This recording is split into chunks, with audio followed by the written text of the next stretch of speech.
BLM Kerala, Tamil Nadu, Pondicherry. മുസ്ലിം league മന്ത്രിമാരുടെ personal staff നിയമനത്തിനായുള്ള അന്തിമ പട്ടികയ്ക്ക് പാർട്ടി നേതൃത്വം രൂപം നൽകി. 5 ലീഗ് മന്ത്രിമാരുടെ സ്റ്റാഫിലേക്ക് നിയമനം നേടുന്നതിനായി 5000-ഓളം പേരാണ് അപേക്ഷ സമർപ്പിച്ചിട്ടുള്ളത്. ഇതിൽ നിന്നും വിശദമായ പരിശോധനകൾക്ക് ശേഷമാണ് 150 പേരുടെ ചുരുക്കപ്പട്ടിക സംസ്ഥാന കമ്മിറ്റി നിയോഗിച്ച 2-അംഗ ഉപസമിതി തയ്യാറാക്കിയത്. ഈ ലിസ്റ്റിൽ നിന്ന് വേണം മന്ത്രിമാർ തങ്ങളുടെ സ്റ്റാഫ് അംഗങ്ങളെ തിരഞ്ഞെടുക്കാനെന്ന പാർട്ടി കർശന നിർദ്ദേശം നൽകിയിട്ടുണ്ട്. ഇതിനു പുറമെ PK കുഞ്ഞാലിക്കുട്ടിയുടെ പ്രത്യേക താൽപര്യപ്രകാരം അദ്ദേഹത്തിന്റെ സ്റ്റാഫിലേക്ക് മന്ത്രിമാരായ 7 പേരുടെ മറ്റൊരു പട്ടികയും തയ്യാറാക്കിയിട്ടുണ്ട്. യോഗ്യതയും അർഹതയുമുള്ള പാർട്ടിക്കാർ തഴയപ്പെടാതിരിക്കാൻ വളരെ കൃത്യമായ മാനദണ്ഡങ്ങളോടെയാണ് ഇത്തവണ ലീഗ് നടപടികൾ പൂർത്തിയാക്കിയിട്ടുള്ളത്. പഞ്ചായത്ത്, മണ്ഡലം തലങ്ങളിൽ നിന്ന് ലഭിച്ച ശുപാർശകൾ ജില്ലാ കമ്മിറ്റികൾ വഴി സംസ്ഥാന കമ്മിറ്റിക്ക് കൈമാറുകയായിരുന്നു.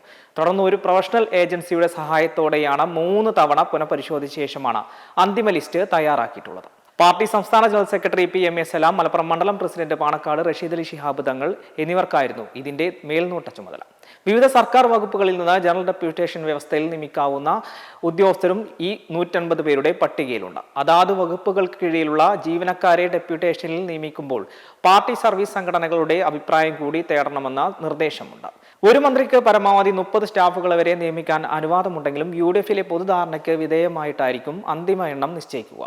തെരഞ്ഞെടുക്കപ്പെട്ടവർക്കുള്ള നിയമന ഉത്തരവുകൾ ജൂൺ 1 മുതൽ നൽകി തുടങ്ങാം.